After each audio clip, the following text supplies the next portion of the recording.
If you like the sweet science, get ready to talk boxing on the Gloved Fist podcast with top boxing writers Frank Latirzo and Jack Hirsch.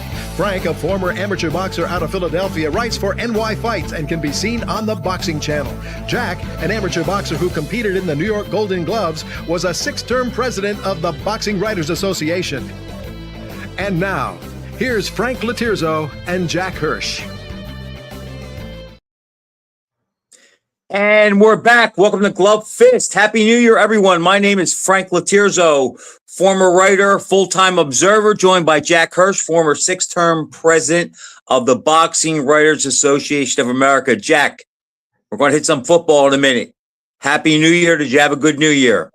Yeah, very good New Year. And it's even going to get better with all the games starting Thursday, the college games and so on. And then we cap off at the end of the month, the week before the Super Bowl, Teofimo Lopez against Shakur Stevenson. I mean, we got a ton of sport action. Football's dominating right now. Boxing's going to start getting in the picture again at the end Jack, of the month. And you're right about the game starting with the college 2 playoff games Thursday and Friday, then the NFL playoffs start. Look, let's just get this out of the way. Before the season started, my Super Bowl pick was the Eagles and the Bills. Now that we're here, I'm going to go with the Eagles and the Broncos.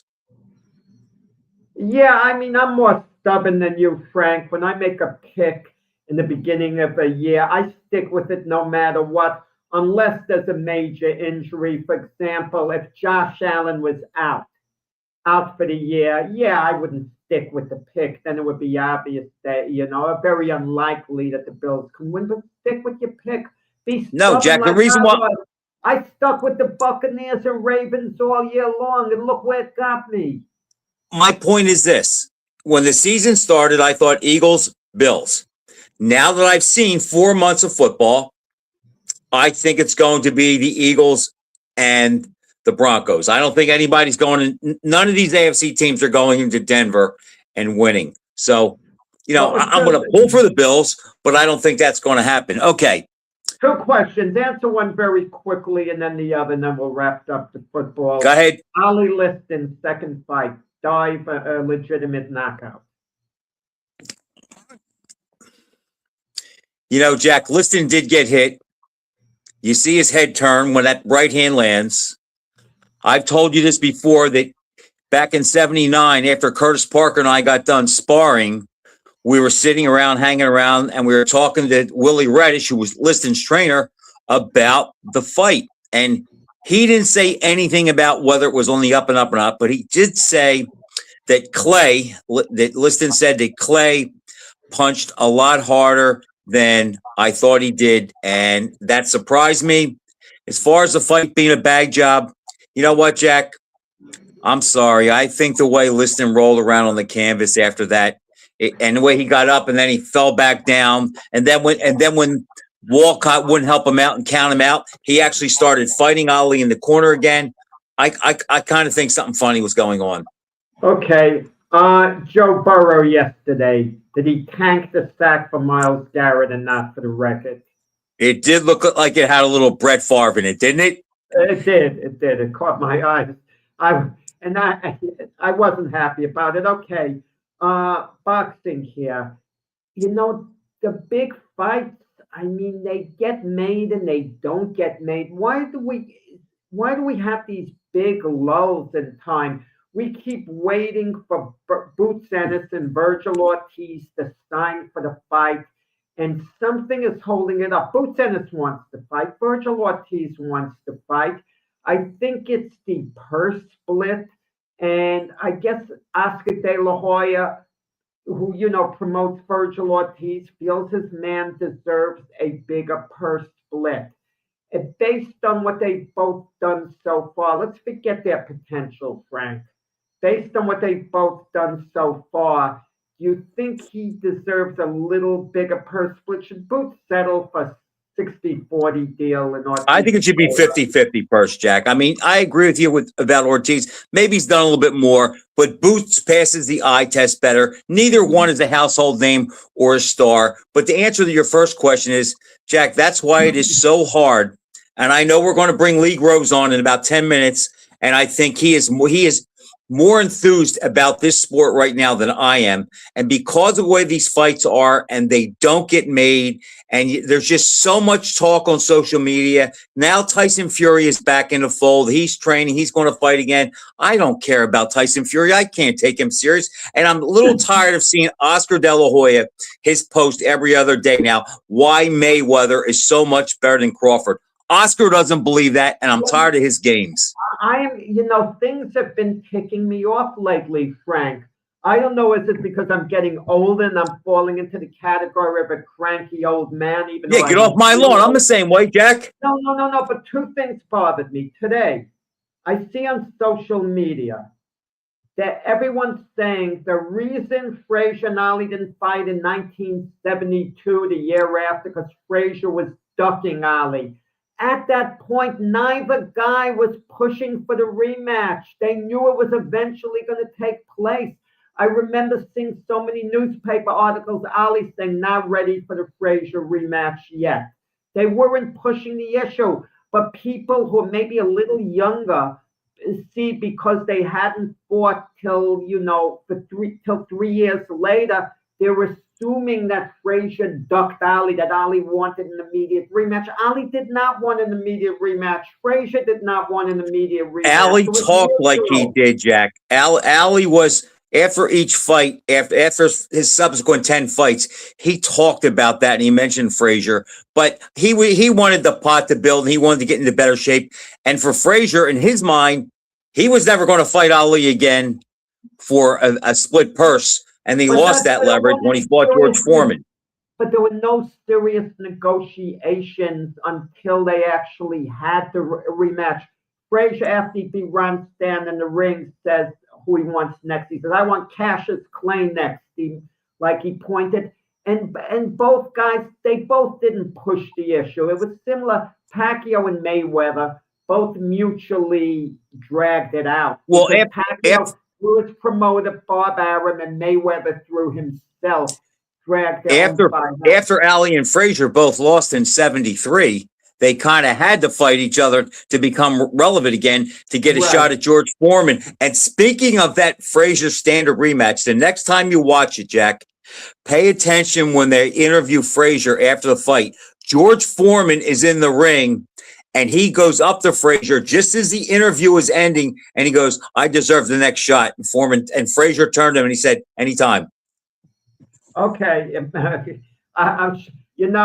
Frazier was asked what his biggest mistake was against Foreman. He said signing the contract. He laughed, about it. He always had a good sense of humor about it. Let me tell you another thing that bothered me.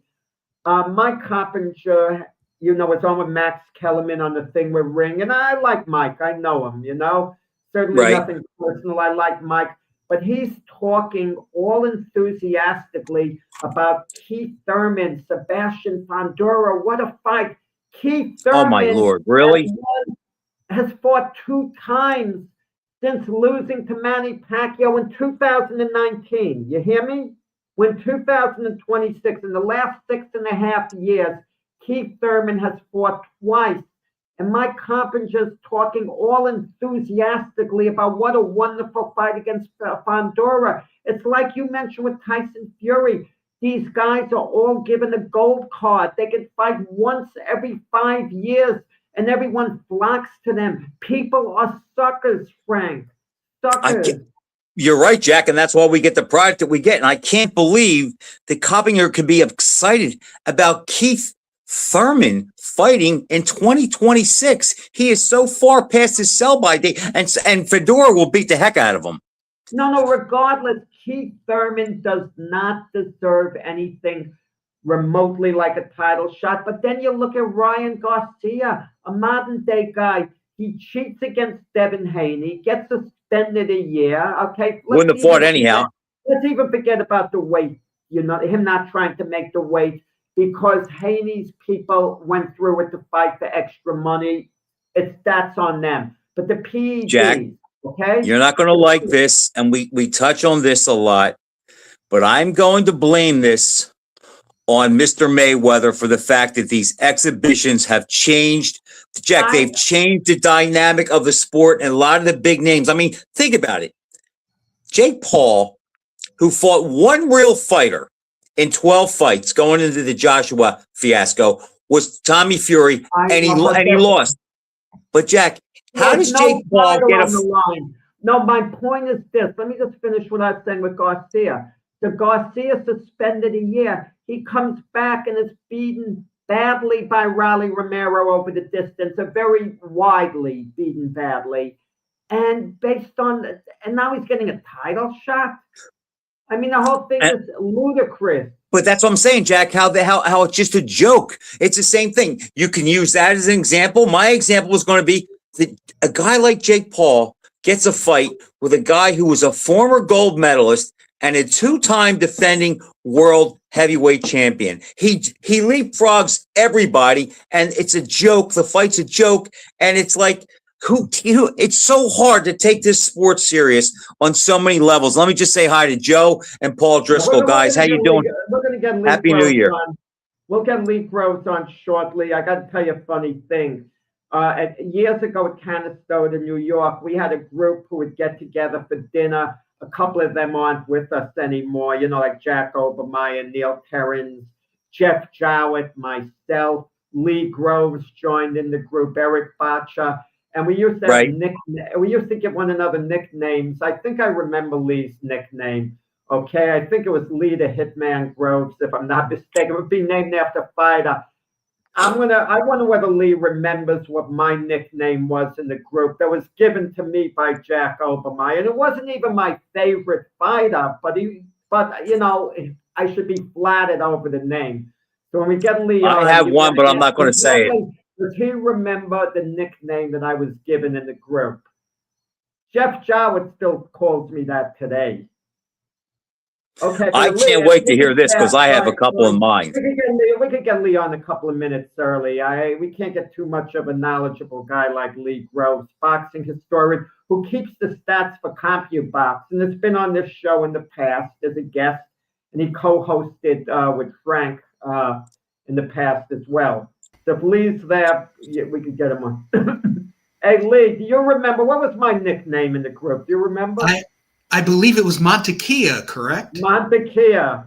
Yeah. Why? I guess after Jose Napoli. Yes. That was given by Jack Obermeyer. They were thinking of a nickname. Yours was Hitman, right? I think I was. It was the last time that we got together for the dinner, and I was finally given a nickname. Now, Lee has tremendous credentials. One of his credentials is he wrote a book on Muhammad Ali by the numbers. And I tell you, Frank, I was fascinated about one statistic. I know what it is. Frazier landed more punches in the first fight. Punches than Ali. But let me tell you another thing, the service that Lee did. I did a story on Charles Mooney, who won a silver medal in the 76 Olympics. And Mooney, it meant a lot to him what Lee sent me the punch total. Like Mooney landed 3 more punches, but the judges had it 5-0 for, the South Korean fighter.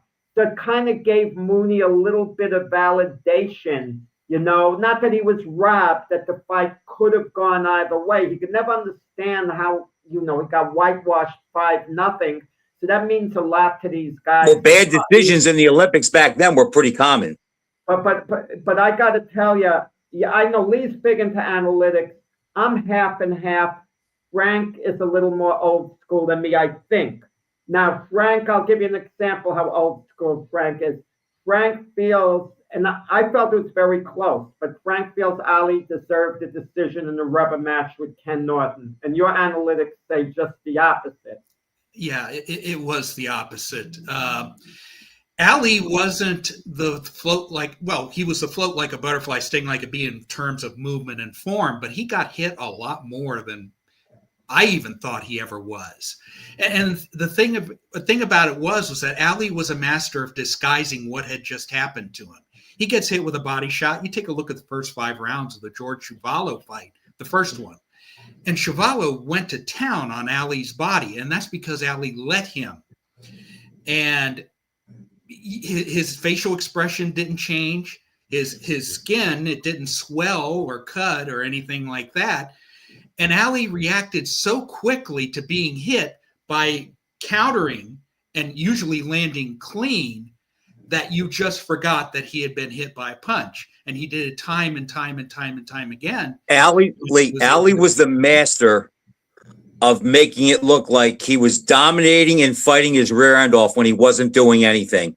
And that really did save him. He had a presence, a ring presence that he just, even when he was being outlanded, his movement, his facial expressions and the whole bit, and the way he would get off sometimes, he always looked like he was in control. Absolutely. He was the master. He had such a presence. And he had such a persona, and he really had a spell over the judges too. Yeah. He could mess around. Take a look at the first few rounds of the Jimmy Young fight. He didn't land a single punch in the first round, and yet I think 2 of the judges scored it even. Lee, I don't remember Ali. I'm sorry, Jack. I didn't mean to. I don't ever remember Ali looking as bad as he did in that Young fight. And I will say this for years. I've written articles about it. What hurt Ali in that fight was Jimmy Young forced Ali to fight like George Foreman.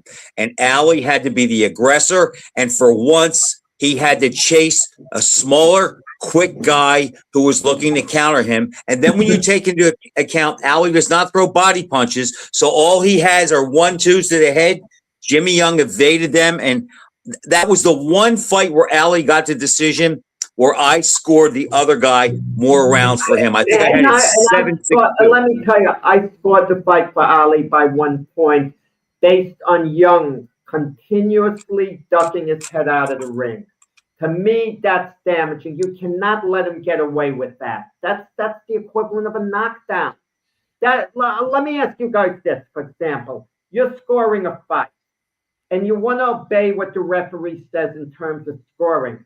But if you see in 4 of the rounds, the guy gets hit squarely in the chin, he goes down, and the ref calls it a slip, you're going to get disgusted, and you're going to score the round for the guy landing the punch anyway, because you said enough is enough with this. And that's what I saw with Young doing. Enough was enough. He kept ducking his head out of the ring, and he, and after he did it a couple of times, I don't remember how many times he did it, but after he did it one time, even I had it. That was it. No excuse. To me, it was like the equivalent of a knockdown. Ali just looked so bad that way.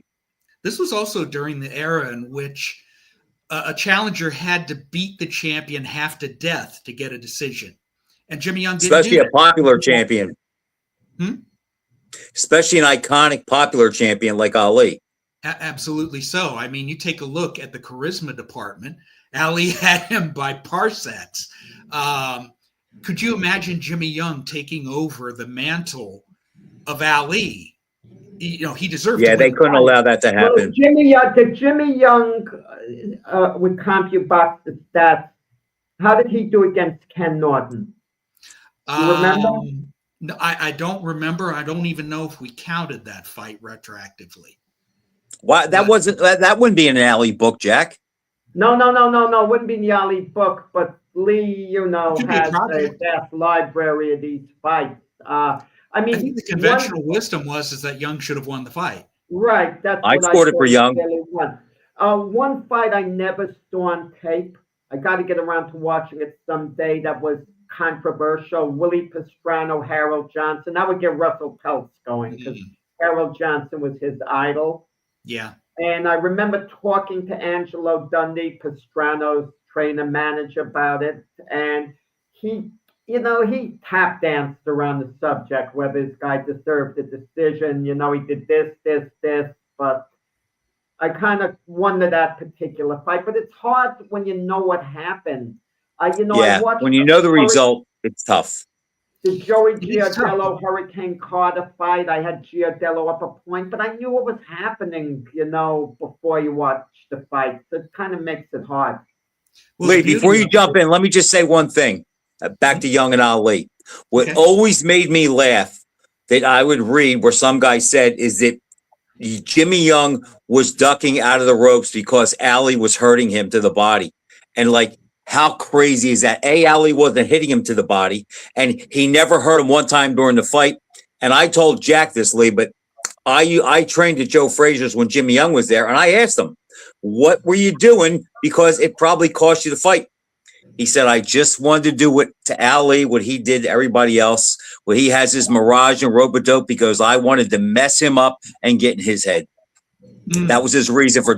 He said, "No, he didn't hurt me at all." Now, Frank, I realize we should have given Lee a formal introduction. We assume that everyone knows who he is because, we know him, so we just start talking. Lee co-hosts a great podcast himself with James Smitty Smith, great guy who actually is the MC for the International Boxing Hall of Fame on induction weekend. And trained at the Fifth Street Gym, right? Yeah, I had trained exactly in the Fifth Street Gym, and as a little kid, Ali took him under his wing. It was fascinating talking to Smitty this past June. He hung around the Miami Dolphins. That's right. Your team, Frank's a Miami Dolphin fan, by the way, Lee, a big Miami Dolphin fan. And speaking of that, Jack, Lee and Smitty interviewed one of my favorite Dolphins, who I think is one of the top receivers of all time, but because he played on teams that were built around Jim Brown and Larry Zonka, he didn't get 1,000 receptions, and that's Paul Warfield. Yeah, Paul Warfield, legendary. He was ahead of his time when it came to running pass patterns and all kinds of receiver theory. Also a tremendous guy. And the thing about Smitty, he not only hung around the Dolphins, he was their ball boy during the 1972 season. Oh, And my so God, really? He was, yes. Wow. He was the Lee, ball you boy. know what? He was one of the ball boys. I know you know this, and Jack's going to get nervous because we're going on football for a second, but this is unbelievable. I was going to ask him a football/boxing related Lee, think about this. Okay. Paul Warfield Mhm. had 427 receptions, and 85 of them were touchdowns, and his career average was 20.1 yards a catch. He was not one of these guys that were on the West Coast offense and catching the ball 2 yards off the line of scrimmage and then running for 20. Paul Warfield was the ultimate deep threat in the NFL. If he played today, his numbers would be off the chart. Yeah, he was like Cliff Branch. He was the ultimate home run hitter. Who of all the football players who became boxers, who was the greatest? Golly, Football player/boxer. I'll throw a name out. How about Steve Hammis off the top of my head? Interesting. Was Charlie Powell? Does he? Yeah, Charlie Powell played. Didn't he play baseball too? Is he a contender? I think he fought Ali, did he not? He was like a bottom 10 contender, Jack. He fought Ali in 63. Powell played for the Raiders. Alonzo Highsmith had a pretty good record as well. I don't know No, about but the yeah, quality of come on, competition. guys. Too tall Jones, I could say, was unbeaten. Come on. Well, he man. only had 6 fights, Jack, so we're not going to count him. No. I don't want to hear Alonzo Highsmith. He never made his mark in boxing. What about, do we count college? Now we could talk about a guy like Terry Daniels, played for SMU. I mean, Mhm. I'm thinking. If we're going to talk NFL. college, Cobb has to be in there too. No, you could talk about a number of college guys who played in the NFL. I mean, don't tell me Frank's going to come up with Mark Gaston. No, Lee, I'm counting on you. No, I'm not. Well, wait a second, though, Jack. If we're going to talk college, who had a better career than Cobb? He beat Shavers, fought Norton. Question. Of all the guys who played in the NFL who kind of transitioned to boxing, who was the greatest fighter? It's kind of thought-provoking in a way. It is. I'd really have to think more about that. Yeah. Off the top of my head is Charlie Powell. Yeah. I mean, That's wrestling, He fought Patterson too, didn't he? I'm I not don't sure. think so. I can look He it up. fought a lot of named No. guys.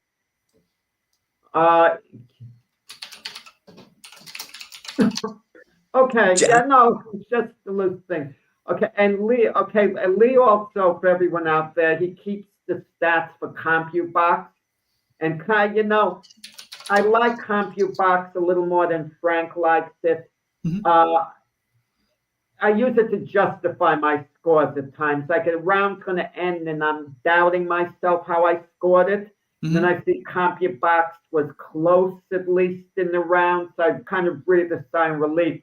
But if CompuBox has one fight out landing the other 21-6, and I gave it to the guy who landed the 6 punches, you know, I get deflated. Then I say, CompuBox doesn't. My only issue, Lee, I have two issues. But I do One, like CompuBox. It's amazing. and I think it's a tool. My issue is this: what if a guy goes out real hard early in the first 3 rounds and lands a bunch of punches, and then fades in the last 7, and it gives you a skewed look at the fight because maybe he was only really busy for 3 rounds. That, and the other thing is, and this might even be a bigger factor, Lee. If you and we'll just take this fight as an example because it's the biggest fight ever. If you and I both watched Ali Frazier once sitting next to each other and counted the punches, I believe that our counts would be different on every punch. I think at the end of the round, if I'd have Ali land in 15, you might have 17. You might have Frazier landing 11, and I might have him landing 7. And that's my only issue. Well, let me address the first objection first. Yes, if you take a look at the totality of numbers, it can be skewed if someone came off to a fast start and then faded in the stretch and the other guy caught up. Well, one way that you could measure it is look at the round by round breakdown of connects. And more often than not, the round by round breakdown of connects lines up with well scored fights. So you could have a guy outlanding the other guy 60-20 and sweeping the first 3 rounds. But if the other guy outlands him in the last 7 rounds, it's going to be 7 rounds to 3. Well, yeah, if you break it down like that, yes. But most of the time when we see the breakdown, it's usually the total punch count. But yes, I get what you're saying. The round by round breakdown, and all you see are the final numbers. And then people take the totality of it and they say, oh, they got the wrong winner. Well, you can go a little deeper into the numbers. Like, for instance, you could also look at the numbers to see how aggressive a guy is based on his punch selection. If a guy is throwing more jabs than power shots, then you can perceive that this guy was less aggressive. But if a guy throws a lot more power shots than jabs, then you could say that fellow was more aggressive and more likely to win rounds. But you have to dig deep into the numbers, and that's a depth that's usually not seen. But on the punch count, a jab is equal to a right hand. In terms of the total, yes. Landed. The one big thing about CompuBox is that it doesn't measure impact. And impact, of course, counts heavily in professional scoring. Which would be impossible to do, basically. Big fight, Crawford and Canelo wasn't a controversial decision. I know that. But some of us did give Canelo a few rounds. I had it 8 rounds to 4. I think Frank had it about that way. Even Andre Ward had it that way. Crawford says he didn't think he lost any rounds. Maybe he lost 1 at most. What did the numbers say? Well, I think the total numbers were fairly close. And if you give me a second, I can bring them. Well, round by round. I mean, round by round. You actually, Lee, an acknowledgement in my Mike Spinks book that's going to come out soon. I actually put down your name there because you'd actually helped me with the Eddie Davis Mike Spinks fight, which that was the numbers break down on that. I do. Was Michael Spinks any good?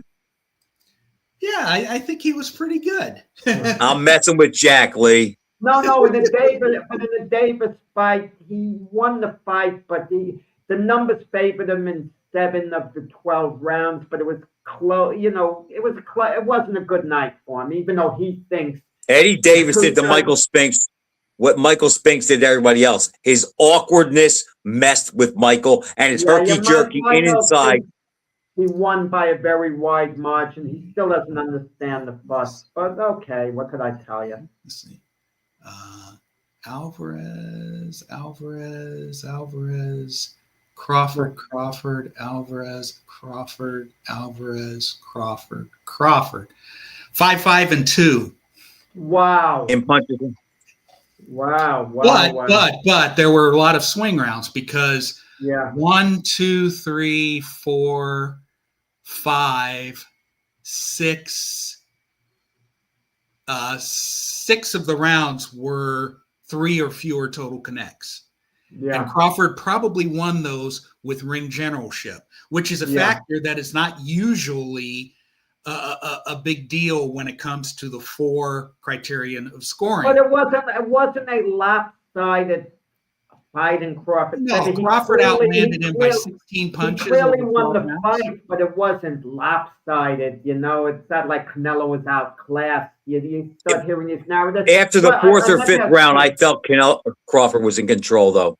Yeah, I did too. No, I felt he was going to win at that point, but he was leaving the door open for a while where the judges could swing a couple of rounds to Canelo. And then, listen, 2 of the judges had it 115, 113, and the other one. Lee, let me ask you this. Yeah. I wanted to, Frank, after this question, I want to review the year 2025, go over with Lee. Okay, so after this question. Lee, what do you think of Crawford as a fighter? I think he's an all-time great. I think he could have fought in any era. I think he's the most complete fighter maybe of this century so far.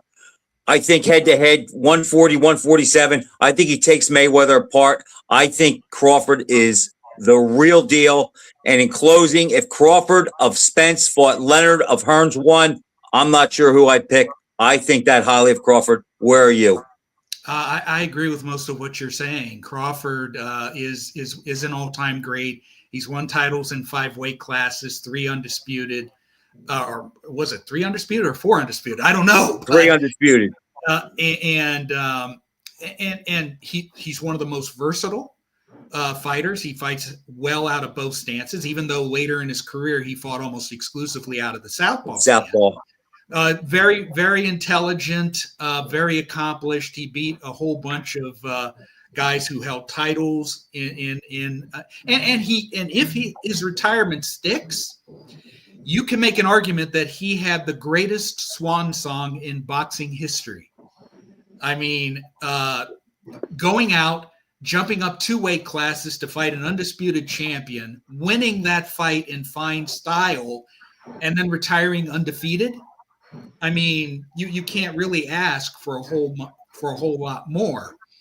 And as I say to Jack Lee, and I use this a lot, let's just say that you and I had a fighter that was a welterweight, okay, and he was elite, and he was fighting Terence Crawford. What do we tell him? Like, what's his weakness? Because I have yet to see a weakness in him, what he can't do or adapt to. I would like to see a guy who would exert a lot of pressure. Duran in the first Leonard fight. Duran in the first Leonard fight actually, I think, beats Crawford. That version of Duran who's coming out relentless, who's not going to get stopped early. He would throw Crawford off his game, and it would take Crawford a few rounds to get going. And I think Duran would be able to stick with him enough to get. That would be the tough matchup for him. It would be like the Leonard. It would kind of be like the first Leonard fight, the way it would. Duran Leonard, I think would turn out that way, but I think Duran might win that one with Crawford a tiny bit more decisively. And that's how great Crawford is, isn't it? That we compare him with the greatest version of Roberto Duran, possibly in his career. That was the zenith of Roberto Duran as the animal, the ultimate animal, the ultimate machismo monster. Unfortunately, that's the last time that we ever saw him like that, with the 72-1 record, with the greatness at lightweight. I want to get back to that. I want to get back because this is fascinating stuff. Even if it's only a couple of minutes, and I'm so disgusted with boxing in its current state. I wouldn't mind if this lasted only a couple of minutes. But why are you forcing us to talk about it when we're talking about good stuff? 2025, I guess the big story is Crawford beating Canelo was the biggest single story. What else basically stuck out? Is it His Excellency making his mark on the sport, or what? Yeah, I mean, look, he has set the bar so high when it comes to payouts. to the point where if he loses interest and he goes away, what then? Because I can't think of a sport, a professional sport, in which a bar regarding money had been set and then retreat. You're not going to see that. So we have to hope that he stays in the sport for a very long time, so that the big fights can still be made. And unfortunately, the only way that the big fights can be made is to offer Fort Knox 3 times over to a guy. And that's sort of what's wrong with the sport in general, in that there are careers that are being crafted over 8, 9, 10 years with the objective being one big payoff, one big bag. And then you have a whole bunch of marination and setup fights and everything else, with the chance that somewhere along the way, one of those setup fights are going to go awry and the big fight never happens, and the fight fans are denied the big fights that they want to see. I am an optimist. I am an optimist at heart, but I'm also a realist. And I said at the end of our last show, Smitty and I, that my fondest wish is for the powers that be that can make everything happen in the sport would shift their focus from chasing the next dollar like they have for the past 30 or 40 years to growing the sport for the new generation, and to grow it for the right reasons, not because a YouTube influencer happens to infiltrate and create these big events and make people think that that is real boxing. That is not real boxing. I delineate it between big time boxing and big top boxing. And what Jake Paul has done is create this big event feeling. And because boxing navigated away from the mass platform known as free over-the-air television to go to basic cable, then premium cable, then pay-per-view, and now with ESPN Streams. in July, it's now all streaming. And with DAZN, basically everything is pay-per-view. And if you want to not have to go through a second paywall, you got to get the ultimate package, which is $45 a month. Yeah, I have its own package. I'm paying a lot of money for $224 a year. Yeah. And all of a sudden, I think it was the fights from Japan, Inoue, Nakatani. And I think I'm getting it on my regular zone thing. I get up early in the morning. The fights are from Japan to tune in. And it keeps saying PPV. I go, what the heck is this, pay-per-view? But I'm a subscriber. They want to charge me pay-per-view for that. Sometimes I feel as a show I have to get. I'm very friendly, and we had Teofimo Lopez's dad on this show. Mm-hmm. I got to get that show, anything, because Sure. of a relationship there. And it's a heck of a fight. It's a heck of a fight. But I want to get your take on that fight that's coming up. But is there anything outside of Paul, Joshua, in the state of boxing to review for 2025? I don't think there's anything that's specific. So in preparation, you told me that we were going to do a review of 2025, and I wanted to discuss, fights of the year, fighter of the year, stuff like that. Absolutely. So fights of the year, I chose 6. There's 6 candidates. Isaac Cruz versus Angel Fierro won. That was a real fire fight.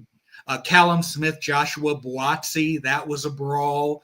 The first Chris Eubank Jr. Conor Benn fight, it was presented as a big top fight, a curiosity. It turned out to be one of the fiercest contests of the year. Yeah. And then you have Christian Mbili versus Lester Martinez. That was a really what I remember about that fight? Mm-hmm. Lester Martinez is Terrence Crawford's stablemate. So as Crawford's getting ready for Canelo, he's sitting in the dressing room and he's watching it intently. I mean, it just shows how close Crawford is to all his gym mates. Yeah, very much so. And then Junto Nakatani, Sebastian Hernandez, and Kenshiro Taraji, Seigyo Akui. We had a lot of really good quality fights. They just get buried in the mess that the administrative structure of boxing has become. Lee, and I missed half of those fights just for the reason that you just said. Yeah. Exactly. I'm not good with tech. I'm an old man. I'm not good with tech. And sometimes I get so frustrated. And I remember there being fights during the year that I wanted to see. I was willing to pay for them and still didn't know how to get it. I remember when His Excellency when he first started, he put on 8 fights, quality fights on a Saturday afternoon. Mm-hmm. And Frank and myself was psyched about it. Frank is calling me up. How do I get these darn fights? Frank wants to give them his money, and he has a hard time giving them his money. Mm-hmm. It was insane. And young people who are tech savvy, fine. But old timers, and we're smart, but we're not tech savvy, a lot of us. And and it keeps bouncing back this and that, and you want to get through, and you're going through all these hoops. I mean, we even get that at a sporting event. I went to the World Baseball Classic a couple of years ago, Miami, the last one. And I'm told, I can't just buy a ticket at the box office. I have to get my app. Even when I see the person at the box office, I have to take out my phone, go through my app. And then they have the audacity to charge me a service fee. I'm there. What service fee am I being charged? Right. The issue is that, first of all, we don't see enough of these guys. So when it's a big fight, that we recognize it's a big fight, the general population doesn't know who these guys are. So they're going to say, why am I going to pay X amount of dollars to see 2 guys fight? I hear they're good, but I don't know who they are. Where if we saw them like we did in the 70s, 80s, and a lot of the 90s, and then we see these 2 guys winning on the same weight class, and eventually, they're going to fight. Okay. That's the problem. So boxing, it's the hard. I've been saying this for a couple of years now. It's the hardest sport to follow and find. And also, as far as the access issues are concerned, it's the championship structure. You have 4 widely recognized sanctioning bodies with 4 different sets of rankings. And if you're lucky enough to become an undisputed 4-belt champion, you have 4 mandatory challengers that you got to fight. You can't have a it's 5 not, the undisputed is nonsense. Don't even dignify it, Lee. It's a big joke to call it just illustrates where boxing is now. Well, okay, for the fight of the year amongst the 6, my vote would probably go to the first Ben Eubank fight. Yeah, that was a terrific fight. It really was. And Conor Benn proved that he could fight at 160 pounds. And we weren't sure about that. Fighter of the year. And there seems to be a debate between Naoya Inoue, who fought 4 times, undisputed, defended, looked impressive in all 4 of his fights. Although he did get dropped in one of those fights. I think it was against Ramon Cardenas. Is that was his name? Yeah. And then you have Terrence Crawford, right? Because he had the one big historic victory. Between the 2 of them, I would pick Inoue because I want to encourage top flight fighters to fight more than once a year. Wait. 1971, Frank and myself constantly talk about the first Ali Frazier fight. Frazier fought once that year, and as I recall, you could look it up. Ruben Olivares, I think, fought like maybe 4 times. Maybe I'm wrong on this. I mean, if one of you guys wants to look it up or whatever, Ruben Olivares, 1971, and there was a debate whether it should go to Frazier or Olivares based on Frazier only fighting once and fighting early in the year. Right. But the fight was so historic. I mean, no, it had to be Frazier in 71. I'm not sure about Crawford this year, but no, Frazier won the biggest fight in this history of the sport. He had to be the fighter of the year. And allow me to introduce a dark horse candidate for fighter of the year. He's not going to get it, but considering what he did during the course of 2025, he deserves at least a little nod, and that is Rene Santiago. He is the current. I think he is a WBO champion. He goes to Japan and he dethrones the defending champion in March, and then he goes back to Japan and he beats a 10-0 challenger from Japan by split decision. So he went from a non-champion, a non-entity, to a defending world champion who scored back-to-back upsets away from home. I think that's a pretty accomplished year. How many times yeah. did Bam Rodriguez fight, Lee? 4? Yeah, Bam Rodriguez certainly deserves consideration. Just Consideration. What a special fighter he was. I love him. I mean, Crawford is probably going to get it in a way. I'll have, I think, a fair amount of support. I can't say for sure that Crawford would get it, because you never know how people are going to vote. I don't think Crawford's going to get it, Jack. You think Inouye's going to I get think it? Inouye's 4 fights are going to top it. Yeah. Huh. Yeah. Even though not a lot of people didn't see them, the fact is he fought 4 outstanding guys and he won impressively just about every time. And the fact is, like Lee said, you know what? Maybe fans are going to reward guys being active. I don't know if that'll be the case, but Fight of the year is tricky. Do you guys realize Roy Jones never won the Boxing Writers Association of America's Fight of the Year award? He never won it. Willie Pep never won it. Sugar Ray Robinson won it 1 time. Everything's got to come into place in that particular year. and Marciano won it 3 or 4 times yet. I don't think. He won it at least 3, Jack. I don't remember exactly what Marciano. He won it at Ring Magazine for the year at least 3 times.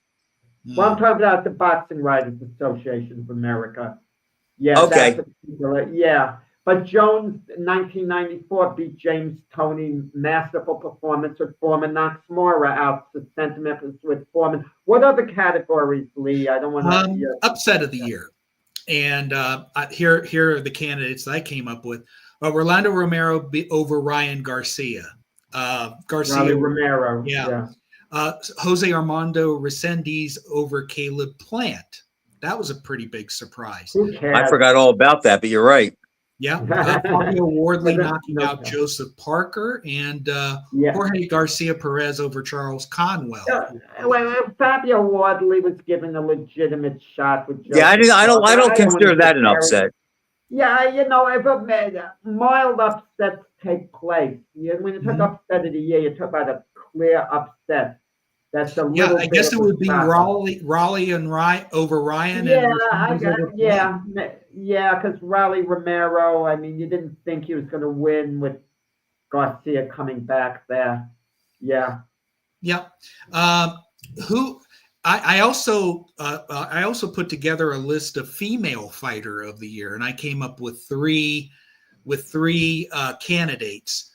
One is Gabriela Fundora. She is the undisputed flyweight champion, and she defended twice. She won it last year, right? She may have won it. BWAA. Female fight of the year. Yeah. She continues to roll and she continues to dominate.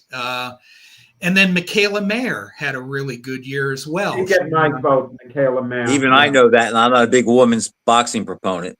No. Yeah. And then here's the dark horse, Mizuki Haruta. And you may not have heard this name, but she's the WBO super flyweight champion. And like her countryman, Naoya Inoue, she defended her championship 4 times. She won on points, the last 2 by shutouts across the board. Again, activity should be rewarded and success should be awarded. She's not going to win the award because nobody knows who she is, but it's up to us to figure I kind of want to get on one particular topic because you're from Virginia. West Virginia. And Keyshawn Davis is from Virginia. Mm-hmm. Keyshawn Davis's brother loses a fight. The other 2 brothers go into the locker room and attack him strictly for that reason. There wasn't any trash talking going on. They just attack him because he beat their brother. Yeah. And no penalty takes place. You think it's the governor would? It's awful. He gets away with it. And then this was on the card where he was supposed to headline, and he misses weight by over 4 pounds, so he loses his championship. And then he sees one of his brothers beaten. I mean, I looked. He has apologized and said I that don't, Ken. I it don't want doesn't to matter really. apologize after the penalty and the discipline. Right. Then the apology will mean something. And now he's going to be coming back pretty soon, and No he's got a lot consequences to his action. He gets away with it. He should have been taken to the precinct on an assault charge. Yes. And then and assuming he was guilty, and it seemed obvious he was in this situation, put him on probation or something, for like a couple of years, and then clear his record if he gets better, whatever. But they get away with it, these guys. I mean, we were talking before the show, Frank, myself, Ryan Garcia, PDU, suspended a year, loses the size of Vitor Romero, title shot. Jack Obermeyer, who you were fond of, pointed to one fighter's record once. It was the funniest thing. I forgot the guy's name. Lost, and he'd say how he lost. He would stop half the fight. Lost, title shot. He went down the list, and we were cracking up. But I remember a guy named Francisco Quiros, and he had a shot against Lupe Madera for I think the WBA Light Flyweight Championship in the 1980s. I watched it live on the Spanish International Network. He came into that fight with a record of 8-9-1, and he became champion when he knocked Madera out in round 9. It was amazing. And he actually recorded a successful title defense before losing to Joey Olivo. So you never know when you have one of those quantum leap moments where a fighter with a rotten record suddenly emerges and bursts into flower and becomes a world champion. Sal Mandy was one. Carmen Basilio was another, Mike Weaver. Yeah. Who was a fight? Not Freddie Pendleton. Oh, boy. Around his time.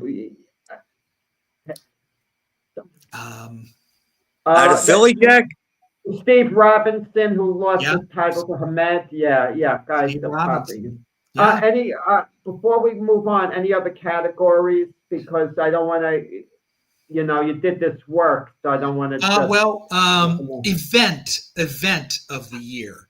Okay, so of these three, which would you say was the event of the year?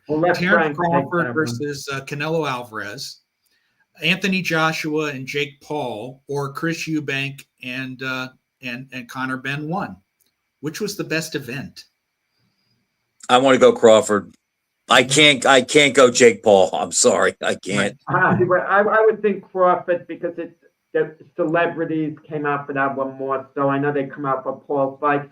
But we do have a great fight at the end of the month. A great matchup. Teofimo Lopez, Shakur Stevenson.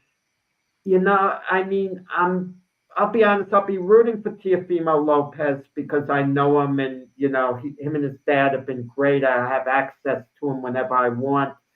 But Shakur Stevenson, does he have the wrong style for Teo, style-wise? To tell you the truth, I think the big question that surrounds that will determine the result of this fight is which version of either man is going to show up, because they tend to run hot and cold. Yes, Shakur Stevenson is undefeated, and yes, Teofimo Lopez has only one loss, but the level of performance is inconsistent. Shakur Stevenson has had performances in which he was dominant, but he didn't excite, like the Jeremiah Nakatila fight, for example. And then he bounces back and he beats Jamel Herring by 10th round knockout. He looks great against the Japanese fighter. And he's coming off, I think, one of his best performances against William Zepeda. I actually picked Zepeda to beat Stevenson because of the volume, the pressure. A lot of people thought that going in. I didn't think that'd be the case, but I could see why you would think that. Yeah, I mean, this was the ultimate acid test. And because Shakur, he wanted to prove that he could stand and fight against a guy like Zepeda. And Zepeda landed, I think, 272 punches on Shakur Stevenson. It was actually pretty close statistically. But when it comes to ring generalship, That's where Shakur Stevenson won that fight. He fought back. He used every bit of his ring IQ, and he deservedly won the fight. Teofimo Lopez, he's coming off a technically brilliant but not too exciting performance against Barboza. When he got up to 140, he too has run hot and cold. He looked very good against Pedro Campa. He looked very good against Josh Taylor. But there are other fights like the Sandor Martin fight where Teofimo was caught on ESPN's microphone asking, "Do I still got it?" Like, have I remember lost that. it? Right? So the fight's going to be in New York. They're going to have both of their fans there. Newark is not that far away, so I think the crowd is going to be split.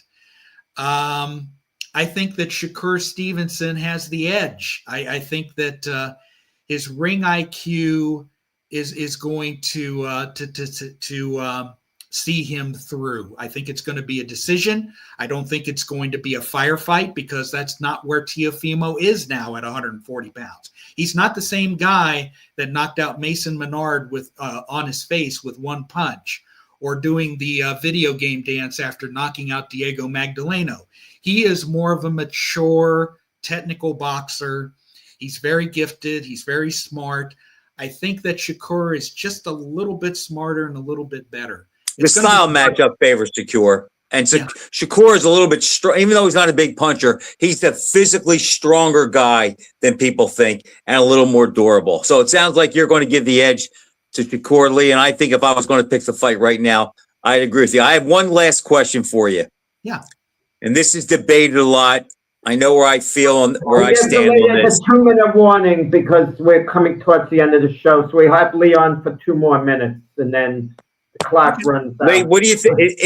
Is Alexander Usyk an all-time great? Yes, he is. Yes, he is, because he is undisputed cruiserweight champion.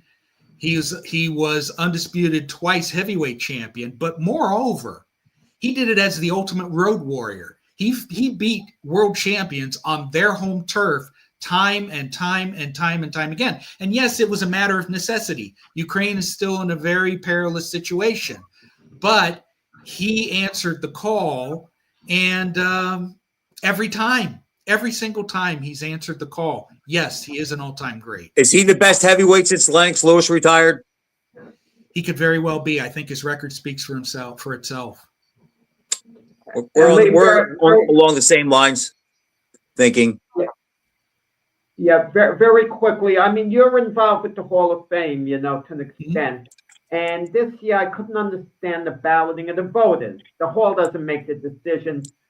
Ben and Eubank, the seniors, okay?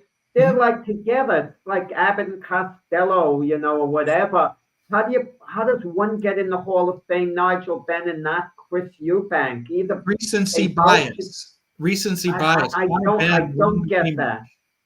I didn't get the voters how Ben gets in now Eubank Well, Triple G was going to get one of the check marks. He was the one shoe in. I really think recency bias because Conor Benn fought Eubank in the rematch just before the voting began, and Conor Benn looked really good, and Nigel Benn was pretty big part of the buildup. And also Antonio Tarver, he was on the broadcast team for Crawford and Canelo, and so he got a lot of visibility. So I really think that recency bias, and both men have had pockets of advocates on social media. Yeah. And I think in a year in which there are no shoe-ins besides Triple G, a lot of those fighters who have built-in support systems will more likely get in, and I think they had it. Great. Okay, I think Eubank will get in. Yeah. Eventually. Okay, Lee, we thank you for coming on. Great stuff. Good seeing you, Lee. It's good seeing you guys. Great seeing you. See you around, Lee. Okay. And people out there, watch Lee's podcast with James Smitty Smith. It's called In This Corner, right? When is that on, Lee? Yeah. In this what corner day and time? We usually run on Saturdays. We have been a little flexible. But you can see it on YouTube, Smitty's YouTube channel. It's called In This Corner. And In This Corner of the podcast, Smitty's a great broadcaster, and we have a lot of fun. Great, Lee. Thanks for coming on, Lee. It was great. All the Thank you. best. Appreciate it. Thank you. Happy New Year. All right. Take care. Happy New Year. Lee Groves, always a pleasure with Lee. I mean, Lee's so tech savvy, he doesn't know how to get off the show now. I mean, come on. That's what I mean, technology here. And if you notice, Jack, of course, Lee, it was in line with a lot of what I said regarding Crawford, regarding Absolutely. Usyk scoring the fights. I mean, come on, Jack. Why do you ever disagree with me? Well, Why do you ever disagree with me I other gotta than to say, make it I interesting? I'll agree with you because we got to get off the air, Frank. Now we've come to final bell rang. Till next week, there's see you all of you. Happy New Year. Happy New Year. See you next week.